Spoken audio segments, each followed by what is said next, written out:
Hello ಸ್ನೇಹಿತರೆ, ನಮಸ್ಕಾರ. Star ರಿಮೋಟ್ಗೆ ಸ್ವಾಗತ.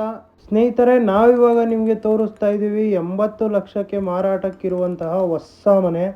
ಇದರ ಡೈಮೆನ್ಷನ್ ಬಂದು ನಿಮಗೆ 20ಕ್ಕೆ 40 ಬರುತ್ತೆ. ಇನ್ ಸ್ಕ್ವೇರ್ ಫೀಟ್ 800 ಸ್ಕ್ವೇರ್ ಫೀಟ್ ಬರುತ್ತೆ. ಸೈಡ್ ಫೇಸಿಂಗ್ ನಾರ್ತ್ ಬರುತ್ತೆ, ಮೇನ್ ಡೋರ್ ಫೇಸಿಂಗ್ ಈಸ್ಟ್ ಬರುತ್ತೆ. ಖಾತಾ ಎಲೆಕ್ಟ್ರಾನಿಕ್ ಖಾತಾ ಬರುತ್ತೆ. ವಾಟರ್ CMC ವಾಟರ್ ಬರುತ್ತೆ. ಇದರ ಟೋಟಲ್ ಫ್ಲೋರ್ ಬಂದು ನಿಮಗೆ G+1 ಮಾಡಿದ್ದಾರೆ. ಗ್ರೌಂಡ್ ಫ್ಲೋರ್ನಲ್ಲಿ 1 BHK with spacious car parking ಮಾಡಿದ್ದಾರೆ. ಫಸ್ಟ್ ಫ್ಲೋರಲ್ಲಿ 2 BHK ಓನರ್ ಹೌಸ್ ಮಾಡಿದ್ದಾರೆ. ಪ್ರೈಸ್ ಬಂದು 80 ಲಕ್ಷ ಹೇಳ್ತಾ ಇದ್ದಾರೆ, ನೆಗೋಷಿಯಬಲ್ ಮಾಡಿಕೊಡ್ತಾರೆ. Location near Acharya college, Chikkaballapur, north Bangalore. ಈ ಮನೆ ನಿಮಗೆ ಇಷ್ಟವಾಗಿದ್ದರೆ ಮೇಲ್ಗಡೆ ಕೊಟ್ಟಿರುವಂಥ ನಂಬರ್ಗೆ ಕಾಲ್ ಮಾಡಿ, ವಿಸಿಟ್ ಮಾಡಿ. ಹಾಗೂ ಇದೇ ತರಹದ ಹೆಚ್ಚಿನ ವಿಡಿಯೋಗಾಗಿ ನಮ್ಮ ಚಾನಲನ್ನು ಲೈಕ್ ಮಾಡಿ, ಶೇರ್ ಮಾಡಿ ಮತ್ತು ಸಬ್ಸ್ಕ್ರೈಬ್ ಮಾಡಿ. Thank you for watching this video.